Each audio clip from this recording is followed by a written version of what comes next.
म आज तपाईहरुसँग बेथानीको मेरी जो मैले वचन पढ्दाखेरि शिक्षा पाएँ त्यहाँबाट म तपाईहरुसँग वचन सुनाउन चाहन्छु। 제가 잠깐 말씀을 좀 드리겠습니다.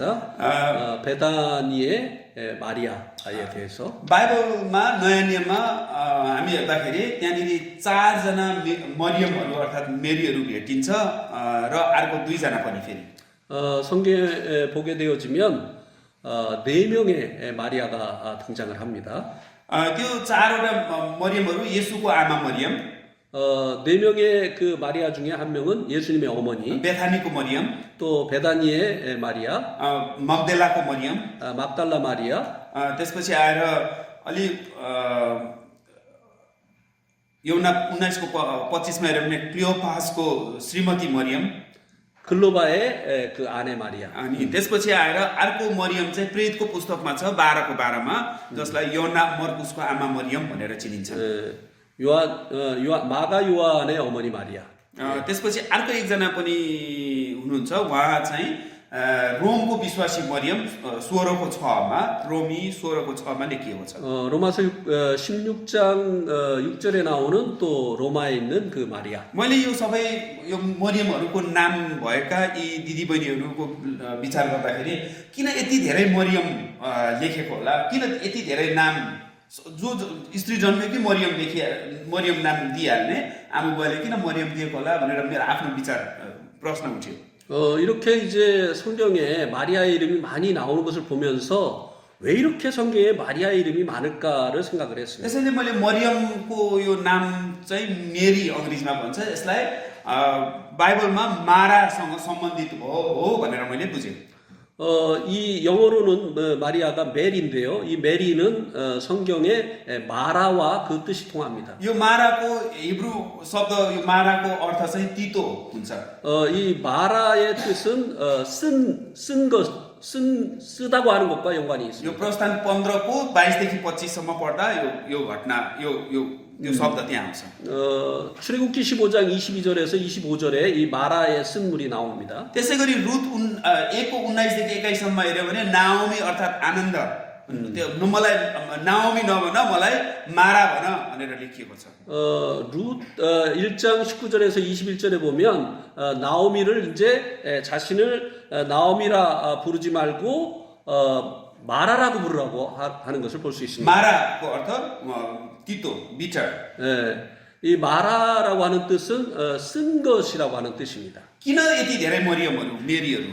왜 성경에 이렇게 마리아라고 하는 이름이 많을까요? त्यसो भए प्रभुको सम्बन्धमा भएका मरियमहरु त हामीले 6 जना भेट्यौं भने त्यसपछि प्रभुको त्यो घटनाक्रमहरुमा नलेखिएका अरु दिदीबहिनीहरुको नाम अरु पनि थिए होलान्, कति धेरै मरियमहरु थिए होलान्, मेरो मनमा विचार उठ्यो।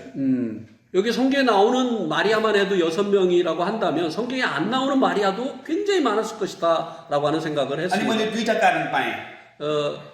그 이유 두 가지를 알게 됐습니다. तपाईहरुले त्यसको चौथो पनि पाउन सक्नुहुन्छ, मेरो सम्बन्धको कुरा भन्दैछु। 여러분들은 저는 두 가지를 발견했습니다만 여러분들은 14가지도 발견했을 수가 म 있습니다. दुईटा कारण भन्छु। 제가 두 가지 이유를 말씀을 एउटा 드리겠습니다. कारण चाहिँ राजनैतिक कारण थियो।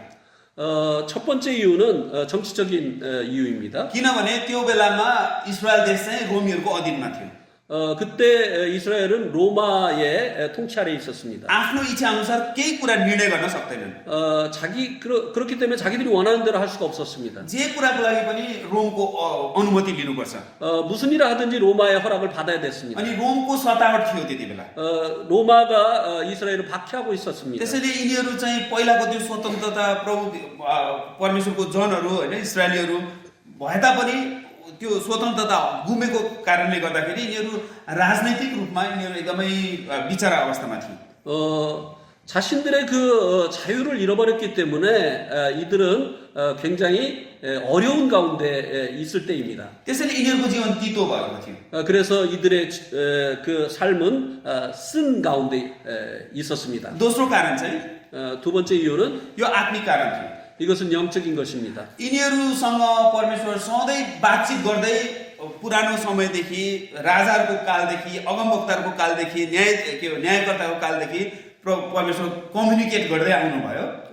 이스라엘은 이제 처음서부터 그때까지 이 마리아라고 하는 이름이 많이 등장하는 이때까지 계속 하나님과 교제 가운데 있었습니다. तर प्रभु 400 वर्ष हाम्रो परमेश्वर चाहिँ 400 वर्षसम्म यिनीहरूसँग कम्युनिकेट गर्नु भएन।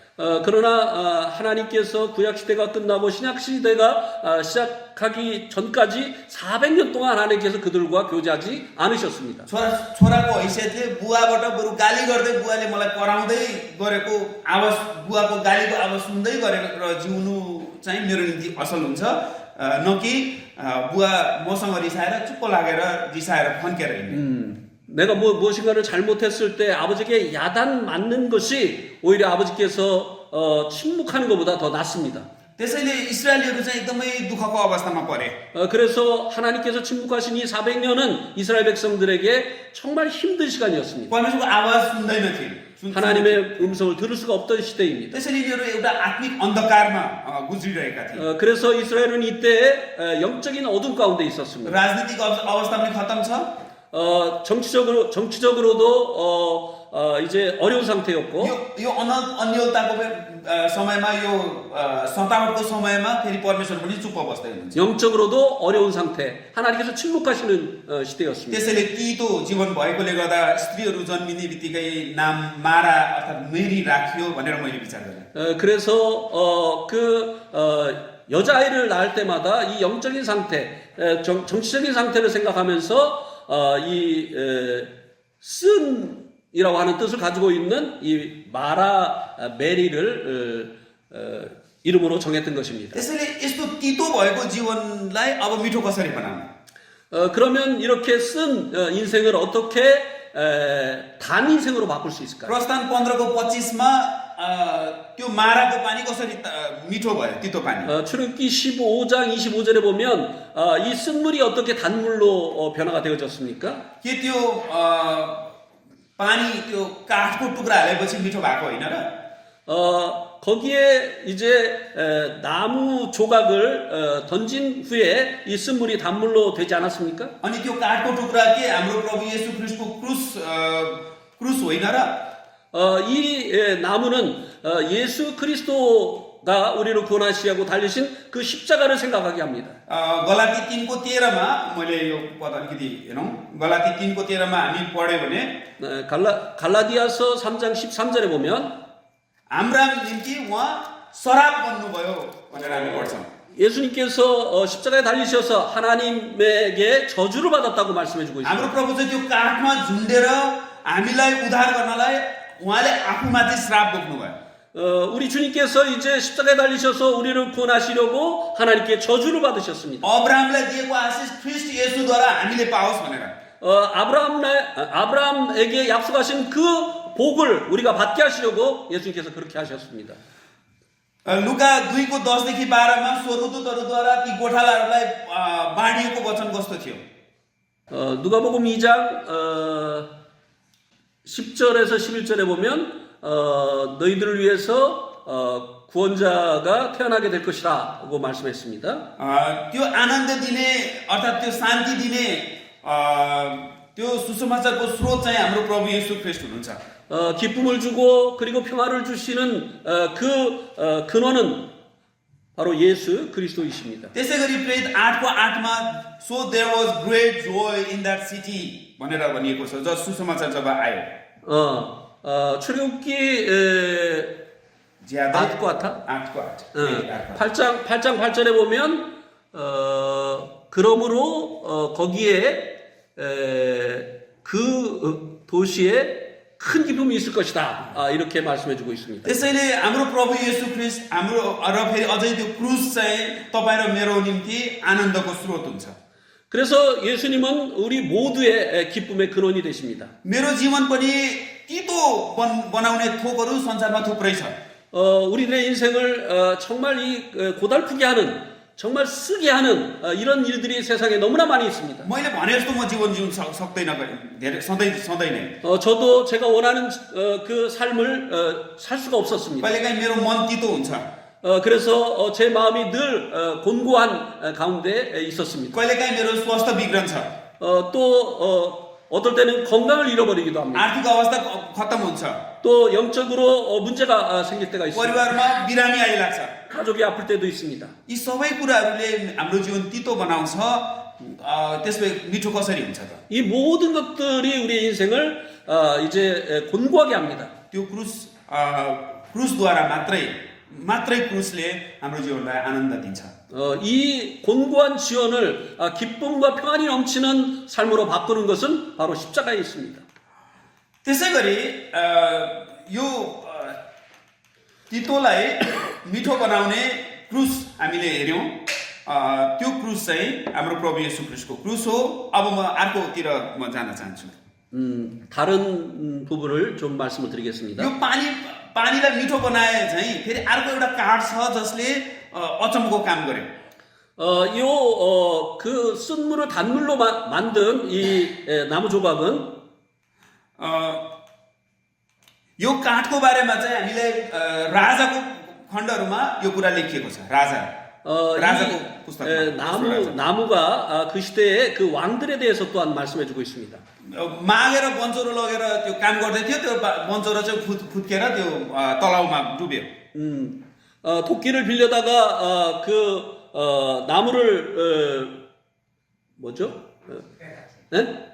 패다가 자르려고 하다가 이 도끼가 물에 빠졌습니다. त्यो हराएर समस्या पर्यो त्यसपछि अचम्मको काम काठको टुक्रा हालेपछि त्यो बन्चरो चाहिँ माथि पानीमा तैरिन 그때 그 선지자가 이제 그 나무를 그 물에 집어넣었을 때 그 물에 빠진 도끼가 떠올랐습니다. यो चाहिँ संसारमा जिउने प्रभुको इच्छामा जिउने एउटा जीवनको एउटा परिचय हो यो दृश्य 이것은 주님의 그 뜻대로 세상에서 살아가는 것에 대한 하나의 상징입니다. संसारको चालमा त्यो ढङ्गमा चल्नलाई त्योभन्दा उल्टो जीवन अर्थात् प्रभु इच्छामा लाग्ने जीवन जिउनलाई दिने शक्ति चाहिँ त्यो क्रुसमा छ भन्ने यो घटनाले देखाउँछ 이 세상을 इ기고 세상을 거스려서 사는 이 능력이 바로 십자가에 있다고 하는 것을 보여주는 것입니다. नेचुरल चाहिँ स्वाभाविक कुरा चाहिँ के हो भने गरौँ चिज फलाम पानीमा डुब्छ 이 도끼가 물에 빠진 것처럼 이것은 주님 없이 살아가는 삶의 결과입니다. म एउटा शारीरिक मान्छे चाहिँ संसारमा स्वाभाविक जीवन जिउने भने मैले पाप गर्छु 저희들이 본성대로 살게 되어지면 이런 결과가 일어나게 되어지는 तर 것입니다. काठको टुक्रा जब हाल्यो त्यसपछि त्यो तैरे चाहिँ पाप नगरिकन अब पवित्र जीवन जिउन सक्ने शक्तिको स्रोत चाहिँ प्रभु येशू ख्रीष्टको क्रुस नै हो 물에다가 나무를 집어넣었을 때 그 도끼가 올라온 것처럼 우리가 주님을 의지하게 되어질 때 승리하는 삶을 살 수 있게 되어지는 것입니다. यो चाहिँ पहिलो तिमोथी 6:6ले भन्छ सन्तुष्ट सहितको भक्ति नै ठुलो लाभ हो 디모데전서 쳤고 디모데전서 6장 6절에 보면 자족하는 마음이 있으면 경건은 큰 이익이 된다라고 말씀해주고 있습니다.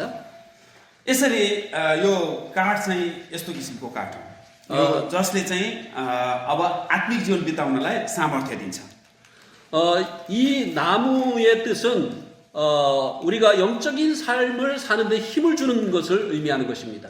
म अब यो विषयलाई टुङ्गाएर अब एउटा मरियमको बारेमा थोरै बताउँछु अनि जान्छु 마리아에 대해서 마지막으로 말씀을 드리겠습니다. 베다니 마리아. लुका 10को 38देखि 42मा यो बेथानीको मरियमको पहिलो सन्दर्भ छ 누가복음 10장 38절에서 42절에 보면 यो घटनामा मार्थासँग मरियमसँग मार्था चाहिँ गुनासो गर्दैछिन् किनभने मरियम चाहिँ प्रभुको पाउमा बसेर प्रभुको कुरा सुन्दैछिन् 마르다가 이 마리아 때문에 주님 앞에 뭐를 했죠? 불평을 했습니다. 예. प्रभुले भन्नुभयो मार्ताको गुनासो सुनिसकेपछि जुन कुरा उनले रोजेकी छ त्यो उसबाट खोसिने छैन मरियमबाट खोसिने छैन भन्नुभयो 주님께서 그래서 말씀을 하셨습니다. 그가 얻은 것을 빼앗기지 않을 것이라고. मरियम चाहिँ प्रभुसँग संगति गर्नलाई एकदम चाह गर्ने स्त्री हुनुहुन्छ 마리아는 주님과 교제하는 것에 대한 큰 관심이 있는 여인이었습니다. फेरि अतिथि सत्कार त्यसो भए असल होइन यो गर्नु पर्दैन र भन्नुभयो भने अहिले हामी भोकै हुने थियौँ मार्थाले अतिथि सत्कार गर्नलाई परिश्रम गर्दै थिइन् मार्थाले चाहिँ अतिथि सत्कार गर्न खोज्दै थिइन् अतिथि सत्कार पनि मुख्य काम हो तर त्योभन्दा अझै महत्त्वपूर्ण चाहिँ मरियमबाट खोसिने छैन भनेर 주님께서 말씀하신 것은 마르다가 하는 일이 중요한 일이지만 그것보다 더 귀한 일이 마리아가 주님과 함께 있는 것이라고 말씀을 하신 것입니다. त्यसैले मरियम चाहिँ प्रभुसँग संगति गर्ने लाई उत्कट इच्छा गर्ने दिदी हुनुहुन्थ्यो 이 마리아는 주님과의 교제를 우선시하는 성도들을 격려하는 그런 자매님이십니다. अब योहन्ना यो दोस्रो सन्दर्भ चाहिँ योहन्ना 11को 1देखि 46मा छ. 두 번째는 요한복음 11장 1절에서 46절에 나와 있습니다. यहाँनिर मरियम चाहिँ आफ्नो भाइ लाजरस मरेर एक दुखित अवस्थामा छिन्. 여기에 보면 이 마리아의 동생 나사로가 죽어서 근심 가운데 있었습니다. एकचोटि सम्झिनुहोस् पहिलो सन्दर्भमा चाहिँ उनी प्रभुसँग संगति गर्दै थिइन्. 처음에 이 마리아는 주님과 교제하고 있었습니다. दोस्रो सन्दर्भमा चाहिँ यहाँ मरियमलाई प्रभुले आफ्नो महिमा देखाउँदै हुनुहुन्थ्यो. 두 번째는 주님께서 죽은 나사로를 살리셔서 이 부활의 영광을 주님께서 보여주셨습니다. यसरी लाजरसलाई बौरी उठाएर पुनरुत्थान र जीवन म नै हुँ भनेर उहाँले भन्नुभएको कुरालाई यो व्यवहारमा एउटा एक्जाम्पलको रूपमा पेश गर्नुभयो. 그래서 이 나사로의 이 부활을 통해서 주님께서 이 부활의 영광을 보여주신 것입니다. 4 दिन भइसकेको लाजरस बौरीबाट उठ्यो. 죽은 지 4일이 된 나사로를 살리셨습니다. प्रभुसँग संगति गर्नेलाई प्रभुले आफ्नो महिमा देखाउनुहुन्छ. 주님과 교제하는 자들이 주님의 영광을 볼 수 있게 되어지는 것입니다. प्रभुसँग जति संगति गर्यो उहाँको महिमा त्यति नजिकबाट देखिँदै जान्छ. 주님과 얼마나 가까이 하느냐에 따라서 주님의 영광을 더 볼 수 있게 되어지는 것입니다. मरियमले यो कुरा राम्ररी बुझिन्. 마리아가 이것을 이해를 했었던 것입니다. त्यसैले उनको जीवन परिवर्तन भयो. 그래서 이 마리아의 그 삶이 바뀐 것입니다. अब तेस्रो सन्दर्भको बारेमा भन्छु. 세 번째, तेस्रो सन्दर्भमा चाहिँ 12को 1देखि 12सम्म छ. 요한복음 12장 1절에서 12절에 있습니다. त्यहाँ उनै मरियम चाहिँ प्रभुको पाउमा त्यो किम्ती जटामसीको अत्तर पाउमा खनाएर कपालले पुछ्दैछ. 이 마리아가 주님께 옥합을 깨뜨려서 향유를 부었습니다. प्रभुको महिमा राम्ररी देख्यौं भने हामीले त्यसपछि हामीले एकदमै महत्त्व ठानेको एकदमै प्यारो ठानेको एकदमै किम्ती ठानेको चीजहरू प्रभुको नजरमा केही होइन अनि उहाँलाई अर्पण गर्नलाई हामीलाई सजिलो पर्छ. 자기에게는 정말 그 가치 있는 그것을 주님을 위해서 아낌없이 부었습니다. यहाँ एकदमै किम्ती जटामसीको अत्तर भनेर लेखिएको छ. 굉장히 그 귀한 그 향유라고 성경에 말씀해 주고 अनि 있습니다. मत्तीको पत्रमा हेर्यो भने त त्यहाँनिर यो यहुदा इस्करियोतले त्यो यदि त्यो बेचेर गरिबहरूलाई दिएर राम्रो हुन्थ्यो नि भने भन्दैछन्. 마태복음에 보면 이것을 팔아서 가난한 자들에게 주면은 더 좋지 않겠느냐고 가룟 유다가 이야기를 त्यो ठुलो 했습니다. रकम आउने सामान थियो.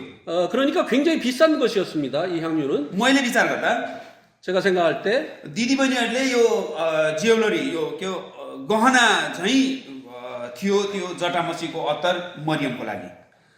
그러니까 이제 현대의 자매님들로 이것을 비유를 한다면 자매님들이 귀중히 여기는 그 장식품, 금이나 은이나 보석 같은 이런 장식품과 같은 것이라고 생각을 할 수가 मलाई 있습니다. लाग्छ उनले त्यो कुरालाई एकदमै लुकाएर एकदमै जोगाएर आफ्नो लागि यिनले प्रयोग गर्नलाई बचाएर राखेकी थिइन्. त्यो एकदमै महँगो थियो. 이 굉장히 귀한 것이었기 때문에 마리아가 굉장히 아꼈을 것입니다. तर प्रभुको महिमा देखेपछि 그러나 주님의 그 영광을 본 후에는 प्रभुको महिमासँग त्यो आफूसँग भएको त्यो जटामसीको अत्तर फिक्का भयो, एकदम यसको मूल्य रहेन, त्यो मूल्यवान भयो। 주님의 영광을 본 후에는 이것이 더 이상 귀하게 보이지 않게 되어졌습니다. त्यसैले गर्दाखेरि उनले अब त्यो आफूसँग भएको अत्तरलाई आफ्नो लागि, आफ्नो प्रयोगको लागि होइन, अब प्रभुको महिमाको लागि प्रयोग गरिन्। 그렇기 때문에 이 귀한 것을 주님을 위해서 사용할 수 있었던 것입니다. प्रभुले त्यसलाई अझै के हो उच्च सम्मान गर्नुभयो। 그래서 주님께서 이 여인을 이제 높이신 것입니다. उनले मेरो दफनको लागि तयारी गर्दैछिन् भनेर भन्नुभयो। 나의 그 장사를 예비하고 있다고 주님 म 말씀하셨습니다. एउटा अन्तिम कुरा भन्छु अब। 이제 마지막으로 말씀을 드리겠습니다. मत्ती 28मा 마태복음 18장에 कति दिदीबहिनीहरू चाहिँ त्यो प्रभुको चिहानमा के हो यो मसलाहरू लिएर जाँदैछन्। 주님의 그 무덤에 몇 명의 여인들이 향품을 가지고 가고 있습니다. त्यति बेला त्यो लिएर जाँदाखेरि धेरै दिदीबहिनीहरू त्यहाँ गए, तर यो बेथानीको मरियम त्यहाँ नाम छैन। 그런데 거기에 베다니 마리아의 이름이 없습니다. मैले प्रश्न सोधेँ किन त्यहाँ छैन? 그래서 제가 왜일까 생각을 해봤습니다. किनभने योना 12मा पुनरुत्थान र जीवन मनाउँ भन्नुहुने प्रभु र प्रत्येक तीनचोटि आफ्नो मृत्युको बारेमा, आफ्नो बौरी उठेको बारेमा चेलाहरूलाई भन्दाखेरि अरू चेलाहरूले यो कुरालाई बुझेनन्, तर मरियमले उहाँको बौरी उठाएको बारेमा अघि नै बुझिसकेकी थिइन्। उनको हृदयमा विश्वास आइसकेको थियो। 그가 이제 그 무덤에 가지 아니한 이유는 주님께서 내가 부활이고 생명이다. 그리고 또 주님께서 부활하실 것을 마리아가 알았기 때문에 다른 여인들은 그것을 믿지 않았기 때문에 그 무덤에 갔지만 마리아는 그 주님이 부활하신 것을 믿었기 때문에 거기에 가지 않은 것입니다. त्यहाँ स्वर्गदूत उभिएर एउटा कुरा भन्नुभएको थियो। 그 무덤 앞에서 천사가 이야기를 했습니다. जिउँदालाई मरेकाहरूको माझमा किन खोज्छौ? 살아계신 분을 왜 죽은 자 가운데서 찾느냐? अरू 12 चेलाहरूले, अरू दिदीबहिनीहरूले प्रभुको बौरी उठाएको बारेमा सुने तर बुझेनन्। 12 제자들과 다른 그 여인들이 주님의 부활에 대해서 들었습니다만 그러나 이것을 믿지 않았습니다. तर मरियमले सुनिन् अनि यो कुरालाई बुझिन्। 그러나 마리아는 듣고 믿었습니다. अनि त्यो जटामसीको अत्तरले प्रभुको त्यो मृत्युको दफन अर्थात् दफनको लागि तयारी गरेकी थिइन्। 그래서 자기의 그 귀중한 옥합을 깨뜨려서 주님의 장사를 예비한 것입니다. अनि आइतबारको त्यो झिसमिसे बिहानमा अरू दिदीबहिनीहरूसँगै मरियम गइनन् त्यहाँ।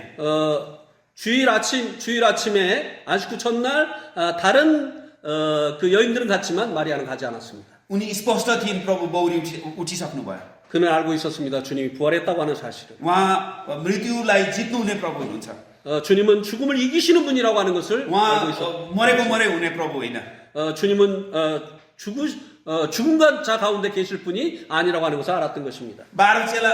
11 चेला भनौँ, 11 चेला र अरू दिदीबहिनीहरूले यो कुरालाई पछि बुझे, तर मरियमले अगाडि नै बुझिसकेकी थिइन्। 11명의 그 사도들과 여인들이 이것을 나중에는 이해를 했습니다만 마리아는 주님의 말씀을 믿고 이것을 알았던 것입니다. यो बेथानीको मरियम चाहिँ यो अर्थमा विशेष मैले देखेको छु।